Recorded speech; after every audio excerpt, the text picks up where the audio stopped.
Hi guys. Hey everyone, how are you? Right. Welcome to Pitch Black Online. Welcome. Hey, listen, a quick update. We have just changed our website and our social media handles. Yeah. So we can now be found at www.pitchblack.online. That's also the social media handles for Instagram, Facebook, and YouTube at pitchblack.online. Of course, Twitter would have to be awkward. So that one is at Pitch Black Plus. So make sure you go and get the current issue of Pitch Black magazine, which is always free. As long as the issue lasts. And dive into it. It's the Celebrating Our Sisters issue, just in time for International Women's Month and also International Women's Day, which was a couple of days ago. So, and Mother's Day, and Mother's Day, Valentine's, the lot. So we're really pleased to have you watching this show. And so what have we got for you today? Well, we have Cheryl Nanku.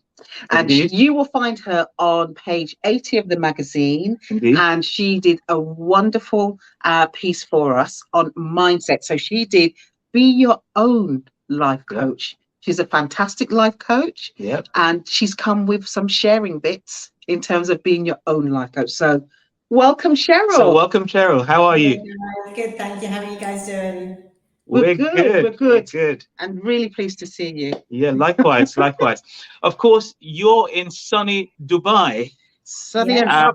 And as we look out, it's been snowing today here in the UK. Yeah. So I know you missed that. Of course. Not. You could have said it with a little bit more conviction. Just being honest. So brilliant. So before we jumped into your piece, tell us a little bit about, how you ended up in Dubai, what you're doing out there, and how life has been out there in Dubai. For a life coach. Yeah, so I moved out here 8 years ago. It's 8 years already, and the time is just going so quickly. I was out here on holiday in 2014. Okay. And back then, as you know, I think that's when you and I we first met. But I was running my own business, and I decided to do a little bit of networking whilst I was here. And that networking actually led to a job interview. And as someone who swore that she would never go back into the corporate world, 3-4 months later, here I was back in the corporate world. But for me, it was a lot about moving to Dubai to build a new network, because I've got had, I don't know if it's still strong, a very good network in the UK. So I wanted to build that out here. And then I actually enjoyed being back in the corporate world, actually a lot more than any other corporate world job I've had before. And also within my role, I still get to do a lot of coaching. I still get to be creative. I still get to write. And as you know, I'm an NLP trainer, and I still get to use a lot of those skills as well. So it's almost like the perfect job for me. And then, of course, fast forward a few years, ended up meeting my husband out here. Absolutely. And we have 2 children now as well. So coming out here, single and free, to now, having a family. Fantastic. Wonderful. And what's Dubai like as a place to live? Very diverse. I mean, the weather is amazing, as you know. If you like hot, because it is hot. We've got 2 temperatures. It's either hot or very hot, right? Wow. So, and if you like the heat, it's a great place to be. When it's very hot, most people stay indoors. I'm one of the few cases that will go out there and have a walk. And it's just a great location. It gives you the opportunity to explore some amazing countries. I don't know how many times I've been to Sri Lanka, Seychelles. We're off to Zanzibar shortly. So before we used to explore Europe quite a lot, and whereas now we've got the other amazing countries to explore. It's very diverse. There's something for everyone out here. It's great. I love it. Well, we passed through Dubai. I'm trying to remember how long ago now. We were en route to Mauritius. 5 years, I think. So it's probably 5 years now. That long, wow. And one of the things that struck us is we were flying to Mauritius via Dubai on Emirates because I think Dubai is the hub. Yeah. So everything goes into Dubai. Yeah. And what was really, really interesting was we arrived in Dubai at about midnight. So we had a 3-hour layover. And when we walked out of the terminal, we expected to see not much happening. And at midnight, the place was alive. You know, people were everywhere, and we were actually shocked and pleasantly surprised that the place was alive, and it looks like it's alive 24/7. Yeah, it is, especially in the summer. So in the summer, things stay open later because it's cooler in the evenings. Okay. We're just coming up to Ramadan shortly. So even during Ramadan, then the evening becomes busier because the restaurants and everything. That we have these what they called iftars, the big dinners that you have to break your fast. So the evening time becomes a lot busier than daytime. Yeah. Oh, I like that. I like that. Okay. So you have no regrets of moving out to Dubai? No regrets. Didn't think so. Don't get me wrong. I will say one thing that I really do miss, and that's my friends and family. And I have made new friends, but there's nothing like my sisters back, my friends back home. There's nothing like it, and I do really, really miss them, I must say. If we're clever as your friends, we'll spend a lot more time in Dubai visiting you and your family. Sounds like a win, really. Absolutely. Oh, wow. So Cheryl, in this current issue of Pitch Black magazine, you did a piece called "Be Your Own Life Coach: 8 Ways to Do It." Do you want to just give us a little bit of a backdrop as to why someone may need a life coach, and also how they can become their own life coach, and why that's beneficial? Okay, so a few questions there to unpack. So let's start with why someone may want to have a life coach.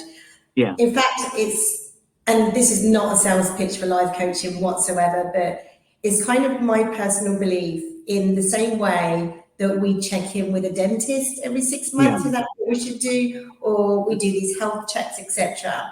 I think that, just as a rule of thumb, it's really good to check in with someone every 3 to 6 months, perhaps. Yeah, and and a life coach, a good life coach, is an ideal person to do that with.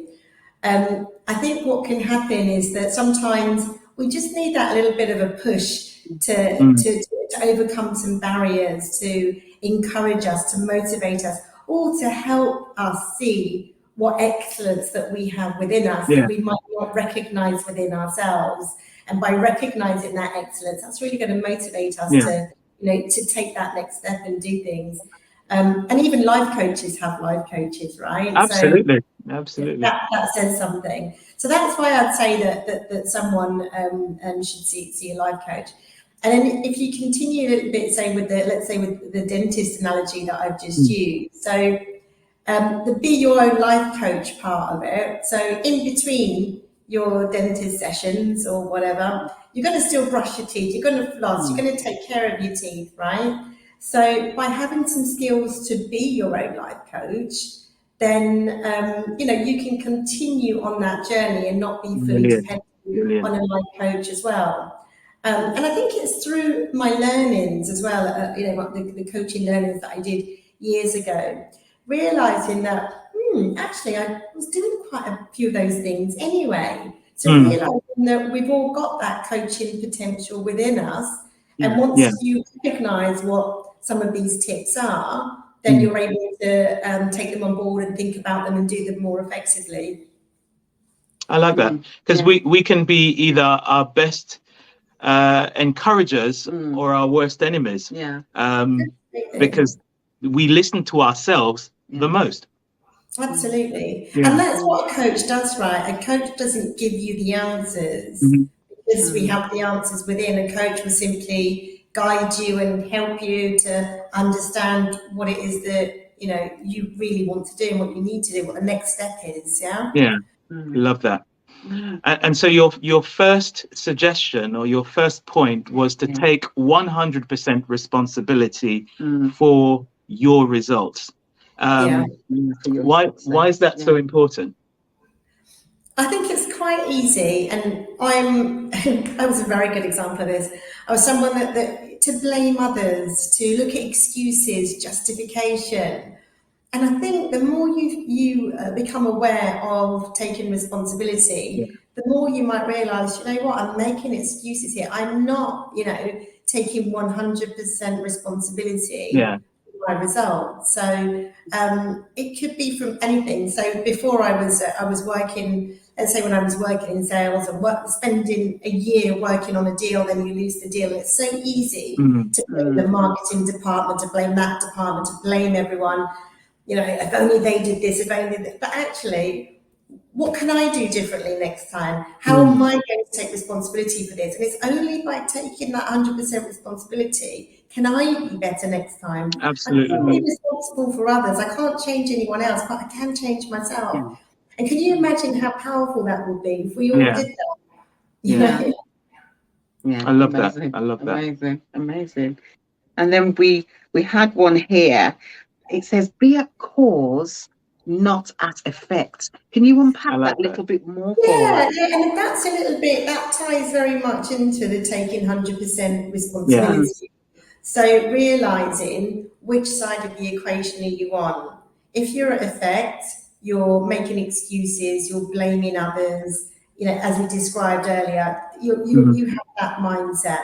But if you're at cause, then you're thinking about, okay, what can I do differently? How can I take 100% responsibility? You're looking at more being in control rather than letting all these excuses, etc., dictate you.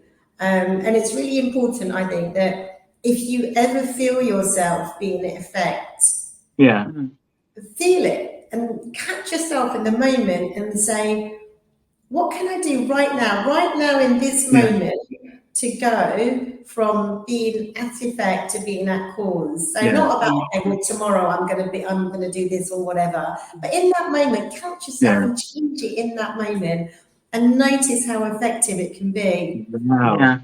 Yeah. It's a very proactive way. So, yeah. And that's about shifting your mindset in that moment. Exactly. Yeah. And I think as well, this is really about you. So again, once you learn all this, it's not about saying to someone, do you know what? You're at effect right now, because you notice it in others. But actually, this is a lot of self-reflection. I think sometimes when we have these tools and techniques, it's really easy to think that person is in effect. I'm always, But no, this is about you. This is about being your own life coach, not about I like about it. others right here. Yeah. It's so much easier to spot the challenges in others, other than ourselves. Yeah, exactly. Love it. Yeah. Okay. Yeah, that is a real thing. Is like I spend a lot of time doing assessments for special needs, and it's like you have to resist the temptation walking around the supermarket thinking, oh, smile, wave, give a supportive smile, so that it's really good to, if you find, so it's that self-reflection, using it on you and how you can bring that change. Definitely. Okay.